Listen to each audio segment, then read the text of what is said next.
Now, we're going to talk about understanding. And this is our first session on communication. And this is a crucial session. Communication is the process of sharing yourself in such a way that the other person can understand and accept what you're saying. And it also involves listening, which is actually hearing what the other person is saying and attempting to see things from their perspective, okay? Communication is the lifeblood of every relationship. And I want to say to you this afternoon that a lack of communication is a lack of love. A lack of communication is a lack of love because you naturally communicate with someone you love. Remember when you first dated? Think back. Remember that? When you would jump in the car, go somewhere, park, and just talk? All right, bad illustration, but there were times where you would just talk together. You just share together, you talk together. Why? Because you love each other. What has happened to communication today in your home? See, there should be no taboo subjects. Anything should be open to talk about and to discuss. And if you get upset when your spouse brings up certain topics, or your bride-to-be or husband-to-be brings up certain topics, that is talking about insecurities in your life and things that you are seeking to hide or avoid, and that is not good.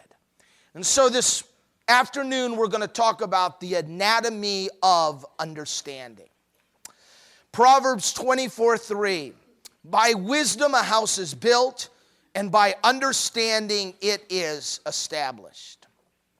A, the couple who seeks to understand each other will value what it takes for genuine communication to occur. And we want to suggest three things for genuine communication to occur. Number one is it's time. You've got to take time. Now, feel free, women, to nudge your husband when I say this. I try to take my wife out once a week. I try to take her out once a week.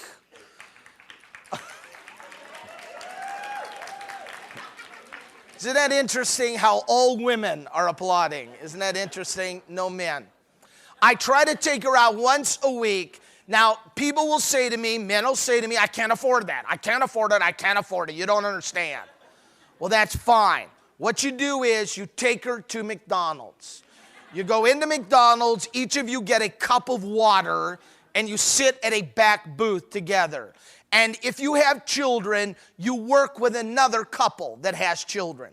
And you say to this couple, we'll watch your children once a week so that you can go out, and you watch our children once a week so that we can go out. And the idea is you're going to spend time together. You're going to get away from the telephone. If you got the little portable baby, you turn that off. You're going to get away from the TV. You're going to sit down. You're going to make eye contact, and you're going to talk together. Bonnie and I need those times together. If communication is going to happen, we need to make it a priority. Number two is trust. Now listen, trust is built by consistent behavior over a period of time. Right now, God is speaking to your heart. And this conference is kind of exciting you and encouraging you. And you are wanting to make some changes, but your spouse isn't responding well. What do you need to do? You don't get mad at your mate. You need to be patient. Your spouse is asking themselves the question, can I really trust you? Because in some cases, you have shattered that trust. You know, if I had a vase right here, and I picked up that vase, and I just went, and shattered that into 100 different pieces, and then I said, now come on up here and paste this vase back together again. How long would it take to do that? It would take quite a while. How long is it going to take before your spouse trusts you again? It's going to take as long as it takes. And you need to build trust by consistent behavior over a period of time. Don't just tell your spouse you're going to be different. Let them begin to see it in your life. And I want to say to us, never, ever, ever, ever lie to your spouse. Don't ever lie to your spouse. Why? 2 reasons. Number 1, if your word doesn't mean anything, you don't mean anything because you are your word. And you need to be men and women of character and integrity, and your yes needs to be yes, and your no needs to be no. Some of you up to this weekend, you have been first-class liars. You lie constantly. You exaggerate things. You make things worse than they really are. You make them better than they really are. You deceive. You blow things out of perspective. That needs to stop. If your spouse is going to be able to trust you, that's got to stop. And secondly, when you lie, you speak Satan's native tongue. It is like speaking a foreign language. It's like speaking German. Guten Tag, wie geht es Ihnen? Geht es dir gut? Das ist wunderbar. It's like speaking Spanish. Buenas tardes, señores and señoritas. It's like speaking French. Bonjour, nous devons manger la Washington Belson. It's like speaking Italian. Hey, buongiorno. Hey, pizza. Yeah. Okay. When you lie, you speak a language Satan readily understands. You need to speak the truth in love. And number 3 is transparency. Sharing complete emotional and personal truthfulness. And the man and his wife were both naked and were not ashamed. Now, honestly, there are very few people I would be naked in front of. Thank you for that laughter. Thank you. That's very good, okay? There are very few people I would be naked in front of. As a matter of fact, you know who teenagers say I look like? You know, I get teamed with all these musicians, okay? So I'm there with Audio Adrenaline, and I'm there with Polar Boys, and I'm there with Sonic Flood, and I'm teamed up with these musicians for these conferences. And so after the conference is over, everybody floods to the musicians. Oh, you're so wonderful, you're so cute. Oh, I think, hey! How come they don't flood up to me, you know? How come they don't say, oh, you look just like Tom Selleck. Oh, you look just like Tom Cruise. Well, I had a group of students come up to me, a group of girls, after a conference, and they said, Greg, you remind us of someone famous. And I'm thinking, oh, here it is, and trying to remain real humble. And I say, really? I say, who? And they go, you remind us of Winnie the Pooh.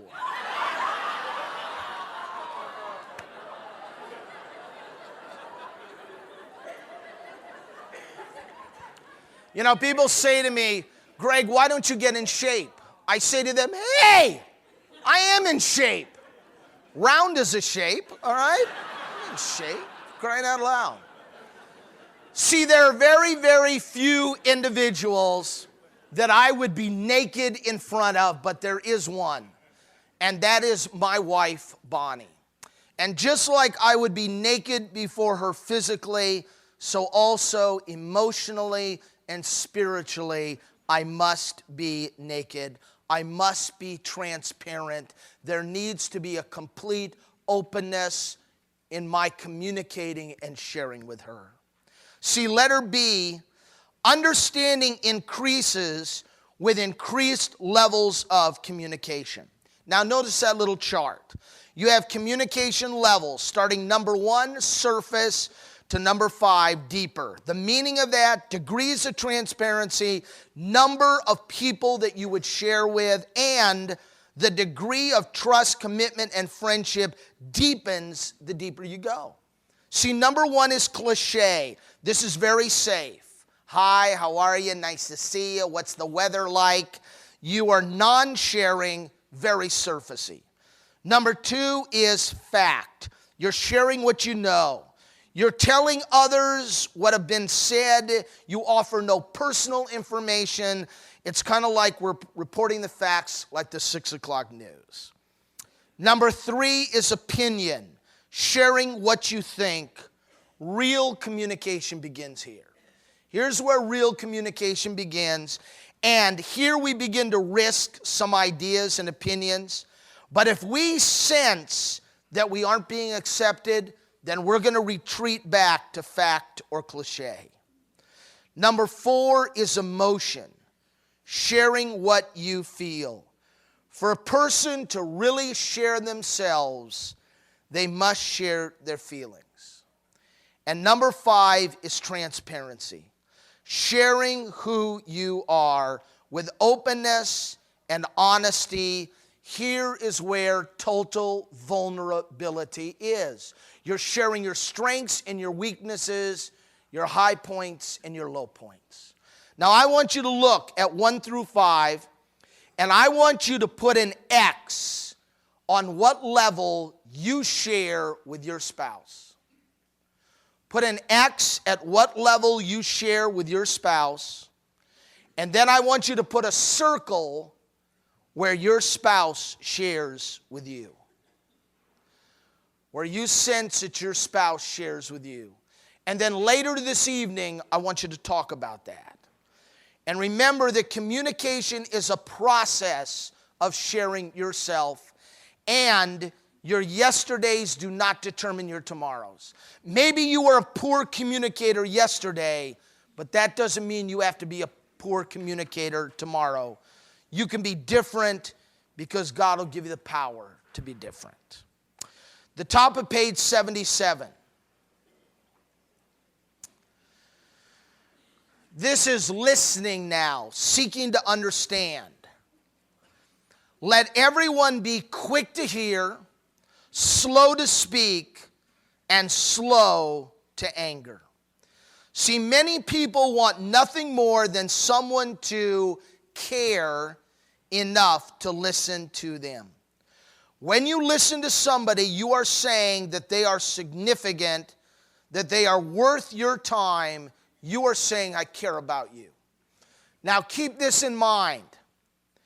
Your spouse becomes vulnerable to anyone who will seek to listen to them and understand them.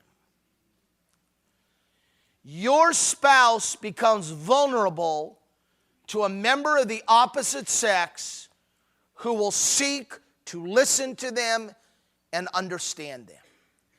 If anybody ought to be listening, if anybody ought to be understanding, it ought to be you. A poor listener will manifest habits and stifle communication and stir misunderstanding. How? Well, here are 3 ways you can do a bad job communicating. Number 1, pseudo-listening fakes interest. This says, I could care less about you right now. You know, a prime example of that are some pastors, underline the word some pastors greeting people at the door as they're leaving after a service. Have you ever been involved with a pastor like that who says, oh, hi, oh, it was great. It was great to have you this morning. Yeah. Oh, wow, well, great. I'm glad you could be here. Yeah, sure. Yeah, that's great. I mean, you don't walk away from an encounter like that thinking, wow, they were really interested in me. I mean, pretty much that seems like they were faking their response. They were concerned about all this other stuff going on around them. Number 2, selective listening tunes in only for points of interest. You are centered on yourself, what's important to you, and not what's important to them. And protective listening doesn't hear any threatening messages. You want to hear what you want to hear. You're not really listening to what they're saying. Instead, letter C, a good listener will manifest an attitude that encourages communication. And how can you do that? Number one, listen with the attitude that your mate's comments are top priority. Give them focused attention, meaning put things aside, put down the paper, turn off the TV, make eye contact, focus on them so that they are a priority. And number two, listen with an attitude of acceptance and willingness to understand. Now, you may not agree with everything they say, but you need to seek to understand and accept. I hear these two things over and over again. If this is you, then communicate this to your spouse. I hear these two things. Number one, people say this to me: Greg, I don't feel like anybody really understands me. Number one, I don't feel like anybody really understands me. And secondly, they say this to me: nobody really takes the time to try to understand me. And spouses, that's what communication is all about. It's seeking to understand, it's taking the time, it's listening, it's making your spouse feel significant. Top of page 78. Top of page 78. Number three, listen with an attitude that your mate is not your enemy. Thank you. Not your enemy. What do you tell your enemy? You tell your enemy name, rank, and serial number. That's it. That's all you tell your enemy. Name, rank, serial number. You tell them anything other than that, and you are betraying your country. When you look at your mate as your enemy, you aren't offering him yourself at all. You're offering him maybe cliche type of conversation. You are offering very surface type of things, but you are not sharing yourself with them. And you've got to move to that deeper level. You've got to get out of that negative rut. Right out of school, I worked at Sunny Ridge Home in Wheaton, Illinois. I was the men's caseworker working with delinquent, emotionally disturbed teenagers. And we had a motto at Sunny Ridge. And here was the motto: catch 'em being good. Catch 'em being good. It was easy to catch them being bad. They were a bunch of delinquents. So when I would walk into the den area and there would be Robert reading a book, that's when I go up to Robert. I go, hey, Robert, how are you? This is tremendous. I'm so excited. Look, nothing's on fire. This is great. That's when I want to give Robert attention. Let me tell you what the motto is around a lot of homes today. The motto is this: no news is good news. No news is good news. As long as you toe the line and meet my expectations and do what I want you to do, you won't hear from me. But as soon as you mess up, as soon as you do something I don't like, then I'm going to be right there in your face. And I want to say that when we do that, we begin to accentuate negative behavior.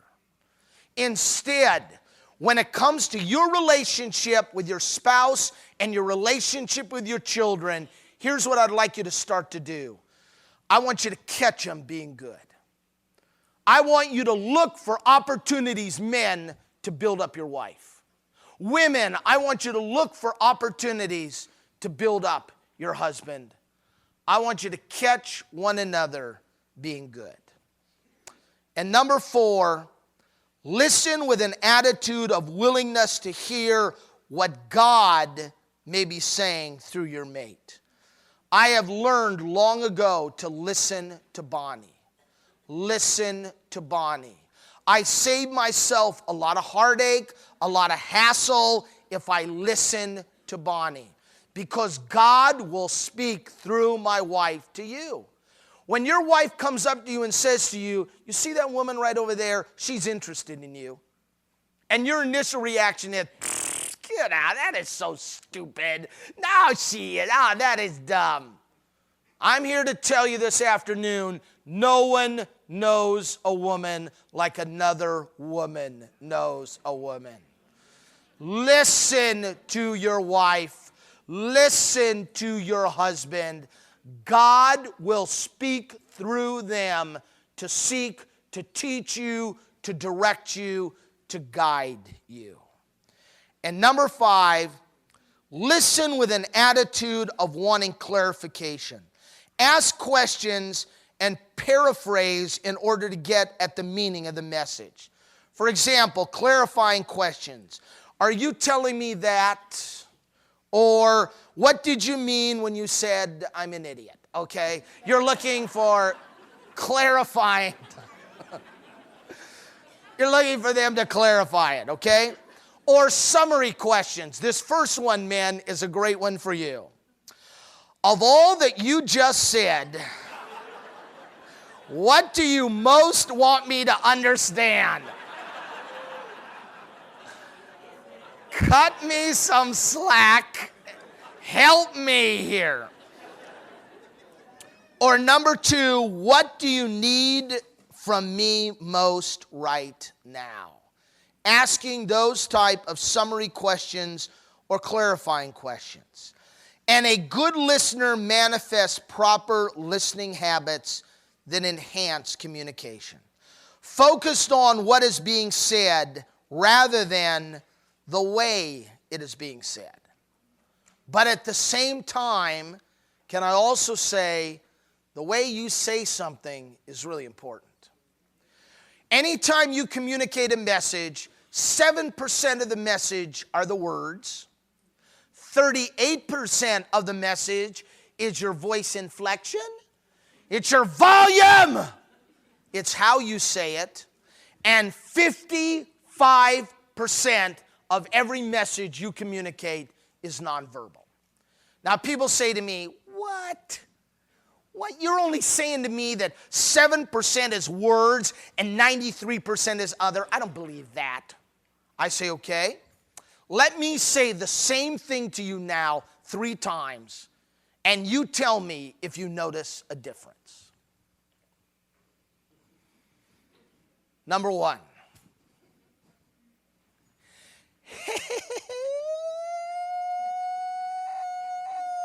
Hey, I'm not upset.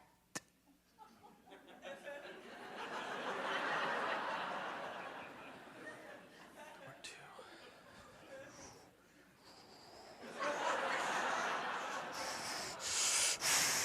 Hey, I'm not upset.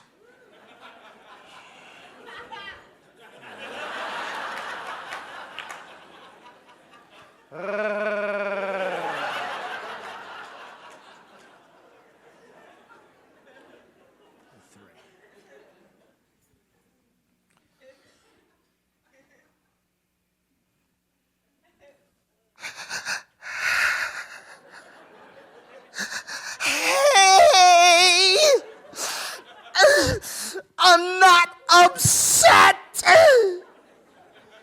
Now, I said the same thing to you 3 times. You better have gotten 3 different messages, or you're in big trouble. See, it is important the way we communicate to one another, because what you say may be really good, but the way you say it is incredibly insulting. It's attacking. And so the other person doesn't hear the message because you're coming across to them so negative. So focus on what is being said rather than how it's said, but also remember the way you say it is crucial. Focus on the meaning rather than the words. Focus on clarification of valid points rather than the defense of inaccurate accusations. Wow. And that's immediate what we'll go to. If our spouse lists 10 things that they're really struggling with, and 9 of the 10 are valid, but one of the points isn't, what's the first thing we'll go to? Man, we'll go to that one, and we'll just turn it around and attack them and defend, rather than dealing with what's going on in our lives. Men and women, we live in a culture today that does not accept responsibility. It's not my fault. It's my father's fault. It's my mother's fault. It's job's fault. It's school's fault. I wouldn't be acting the way I'm acting except all these people who have invested in my life. I believe today, right now, it's time for us to stop making excuses, to grow up, to take responsibility, to be the man, the woman that God has called us to be. To deal with our lives, to take the positive steps that we need to take. Focus on questions, not on indictments, and focus on understanding rather than judgment. Letter E, remember, listening encourages understanding and builds oneness. The top of page 79. Expressing, now seeking to be understood. People bring into marriage varying patterns of expressiveness. And you have a chart right here that deals with 2 types of communicators. Number 1 are cognitive communicators. Cognitive communicators, they just want to deal with the facts. Just give me the facts. Tell me the bottom line. How much does it cost? What's the score? What's the temperature? Don't tell me a story. I don't need a story. Don't tell me a story. Just get to the bottom line. What are the facts? And then you have emotional communicators, and they want to deal with feelings. How do you feel? How do I feel? How do we feel? Okay? Now, number 1, misunderstanding can develop when 2 people are at opposite ends of the continuum. After that, write, duh, okay? I don't know why this is, but opposites attract. So in a marriage relationship, you have a cognitive communicator who ends up marrying an emotional communicator, and you drive each other insane. I don't know why that is. I suppose if 2 emotional communicators got married, we'd never get anything done. Well, are you okay? Well, I'm okay. How come we're crying? Just hold me. Just hold me. And if it was 2 cognitive communicators, the relationship would be so sterile. So, shall we kiss now? No. 5 minutes, see you then.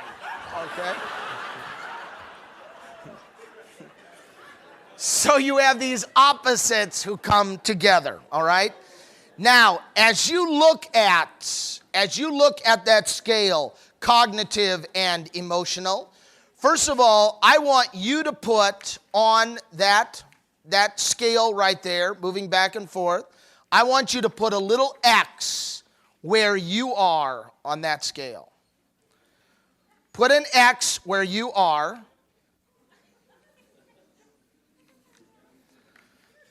Now, some of you are going to have to move off the chart, I understand. Now, I want you to put a circle where your spouse is. Put a circle where your spouse is. Where are you? Where your spouse? Then look at number 2. A couple must allow freedom. Must allow freedom for differences in styles of expressiveness. Now, this will help a lot. This will help a lot if you'll do this. Write this down. Remember this. When it comes to communication, always respond to emotion with emotion and fact with fact. Always respond to emotion with emotion and fact with fact. Emotion meaning what? Emotion meaning intensity? No. Emotion meaning empathy. See, oftentimes what we do is we respond to emotion with fact. For example, men, we're sitting there watching a ball game when our wife comes home. And she comes up to us and she said, I've just had the worst time at the supermarket. I was walking around the supermarket and there were these teenage guys following me around making these rude comments. And then I took some oil off and it fell and smashed all over the floor. And the bus guy made a rude comment to me. And I filled up my entire basket with groceries. And I went around a corner and the wheel fell off and my car went over. And the busboy came back and was rude again, and I had to put everything else in the cart, and I finally got in the line, and I waited, and I got up there with this full cart, and I noticed a little sign that said 7 items or less, and I had to go over to another, wait a whole line. I got up, and I couldn't find my checkbook, and people were yelling at me, and I was under so much pressure, and I forgot the watermelon was underneath, and they accused me of stealing the watermelon. And this has been the worst day of my life, and I feel like everything's going wrong. And we look up and say, well, why don't you shop someplace else?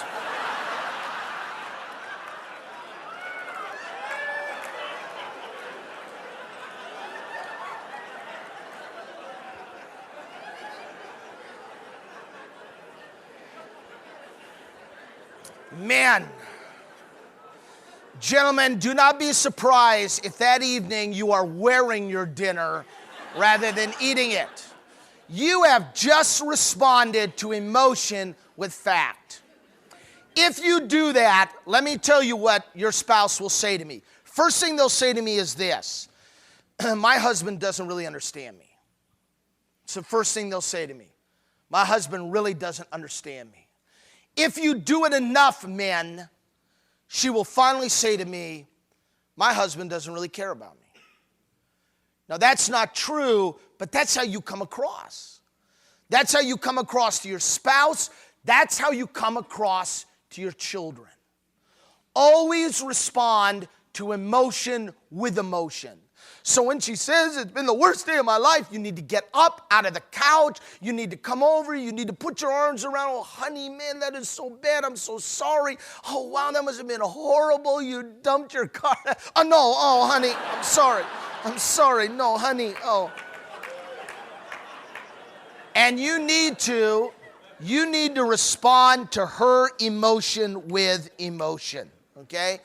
Otherwise, you come across so negatively to her. Now, I want you to know that typically we say females are emotional communicators and males are cognitive communicators. I want to just tell you that that is a gross generalization, and for Bonnie and I, it is just the opposite. You know, we got married and we have a cassette tape. And if you listen to the cassette tape as the pastor's speaking, you hear this in the background.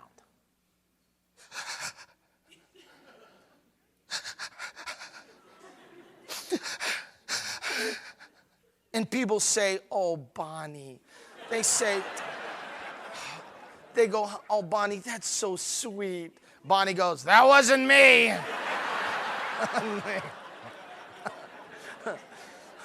In our family, Bonnie is the cognitive communicator. I'm the emotional communicator. You know what? I cannot go to movies anymore. I can't go to movies. It's just because I get so emotional, you know. I wept at E.T., you know. Phone home. Oh, that's beautiful. Okay. My son, my 19-year-old son, said to me, Dad, don't go to see Remember the Titans. Don't go to see Remember the Titans, okay? I'd love it because it's a football movie, but my son said, you will never make it through that movie. You'll never make it through. My kids know that. My kids know that. We go to a movie and they go, people will say, what's that? It's just my dad. It's just my dad.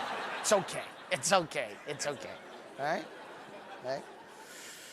Now, letter B, it says, a variety of barriers keep some from being understood. And let's look at 4 barriers. Number 1, childhood programming has established a pattern of suppression and repression of emotions. I have individuals who come up to me who say things. If it's a man, he'll say to me, well, my grandfather never showed my father emotion and love, and my father never showed me emotion and love, and so I don't do that with my son. And I say to him, well, then who's going to finally break that pattern? Then who's going to finally choose to do what is good and right and healthy? For you to communicate love, for you to share your emotions and feelings, that is good. I have said to my children, you will never reach the age where your father will no longer hug you or kiss you or tell you that he loves you. When I walk onto the college campus and I get to next weekend be at Justin's ball game in there, when I walk on, I see Justin. He can be there in the midst of all his football buddies, man. He'll come over to me. I'll go over to him. We'll throw our arms around each other. I'll give him a big hug. I'll give him a kiss. I'll say, Justin, I love you. And he'll say, Dad, I love you. And is that weakness? I want to suggest to you that's just the opposite of weakness. That is tremendous strength. You need to be communicating your love. Gentlemen, can I put you on the spot for a second? Sure I can. I leave tomorrow.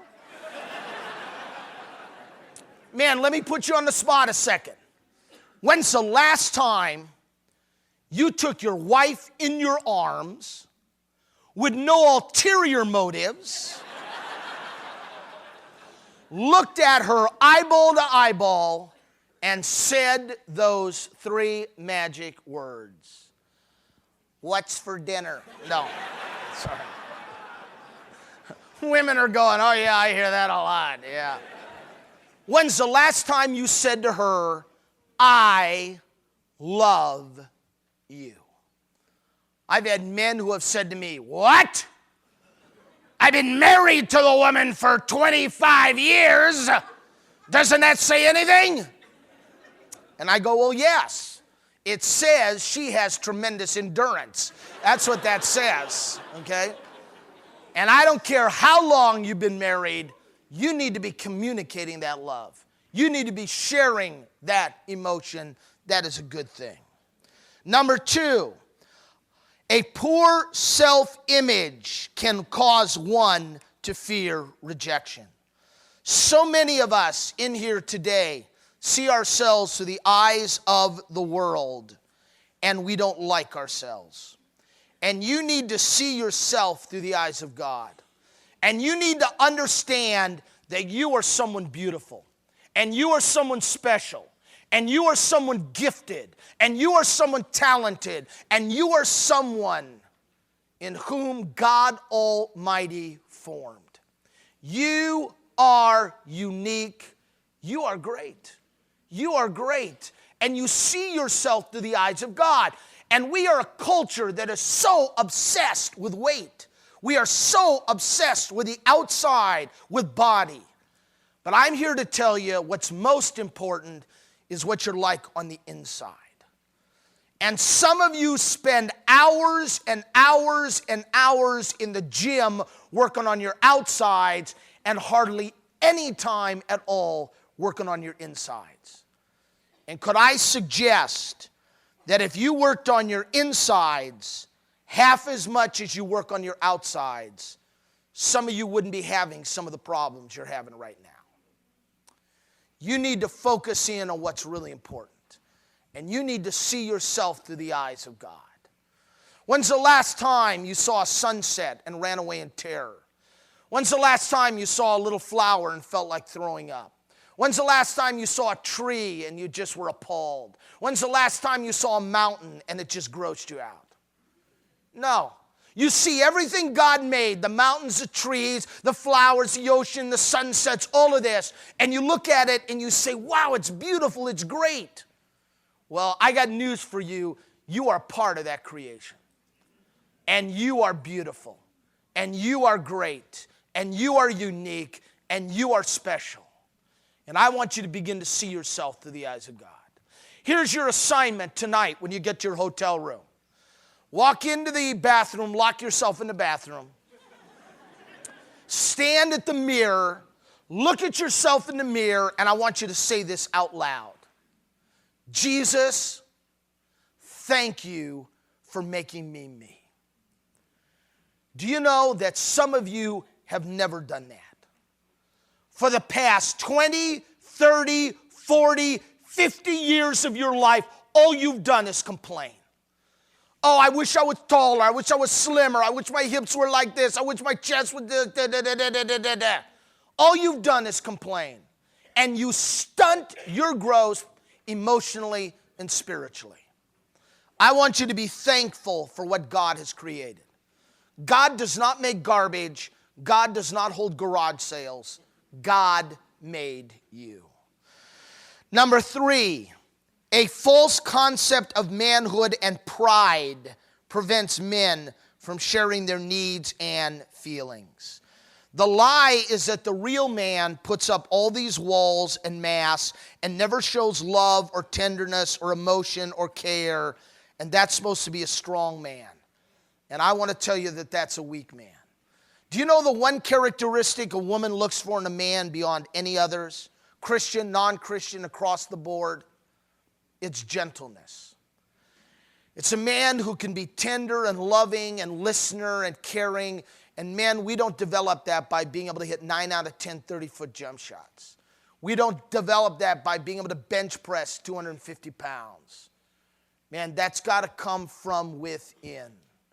And one way you develop yourself on the inside is spending quality and quantity time with God.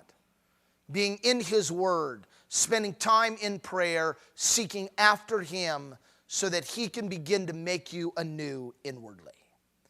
And number 4, a false concept of spirituality makes us hesitant to share ourselves. See, if we really love Jesus, we won't have any problems.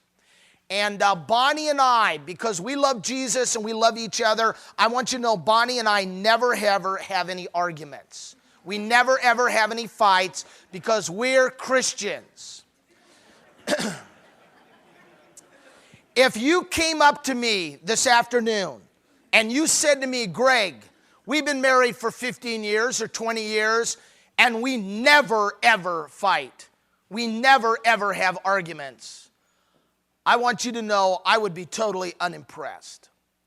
And I would say to you, then somebody's a doormat. Somebody in that relationship is a doormat. Because when you have a healthy relationship with Christ, and when you have a good self-esteem, there's going to be conflict in relationships. Conflict is not bad. Conflict is not bad. How you deal with the conflict can be good or can be bad.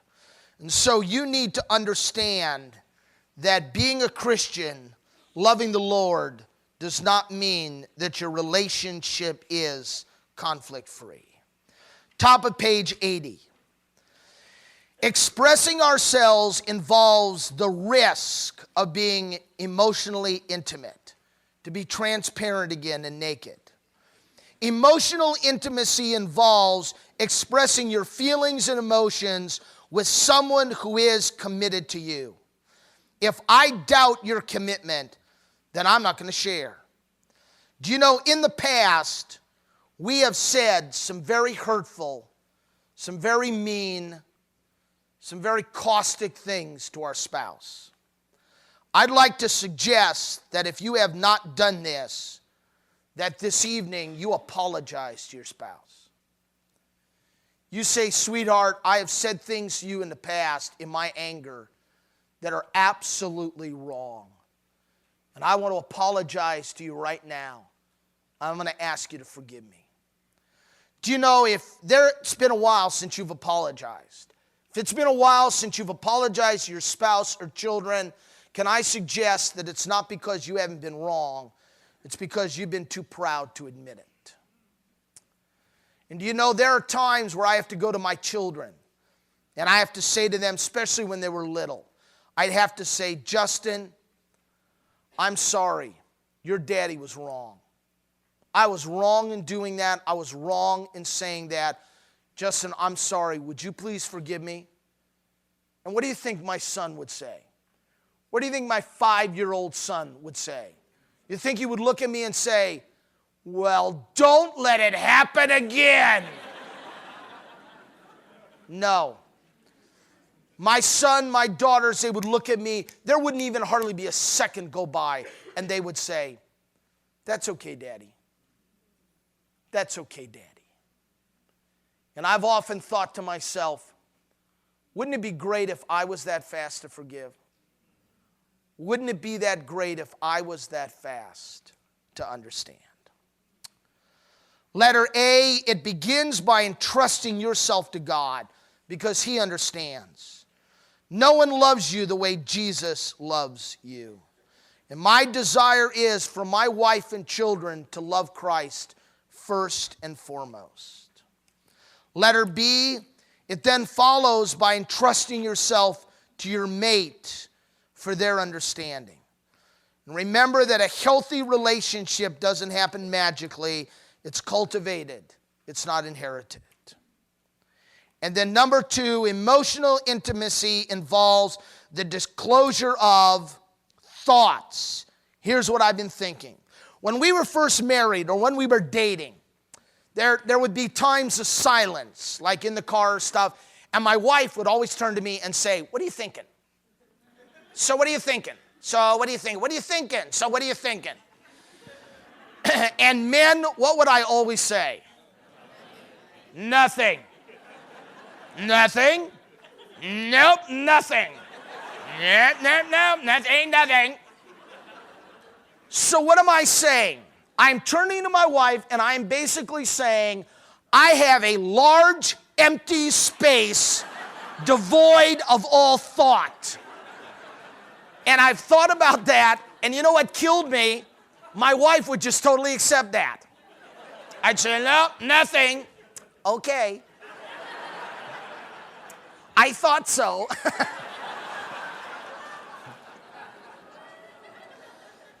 B, it's the disclosure of feelings. This is how I'm feeling. This is what I'm thinking. This is how I'm feeling, and needs. This is what I need. And finally, last page, page 81. 3 steps toward expressing yourself. Determine what you want to say, okay? What are my assumptions, beliefs, desires, dreams, needs, okay? What do you want to say? Then secondly, determine how you want to say it. Do you want to say it with excitement, sadness, conviction, disappointment, encouragement? And then thirdly, determine when you want to say it. During or after a meal, recreation, bedtime. By the way, never go to bed angry with one another.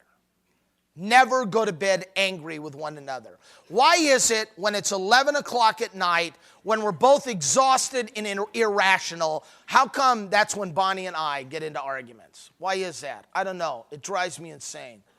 But never, ever go to bed angry. If nothing else, just do this.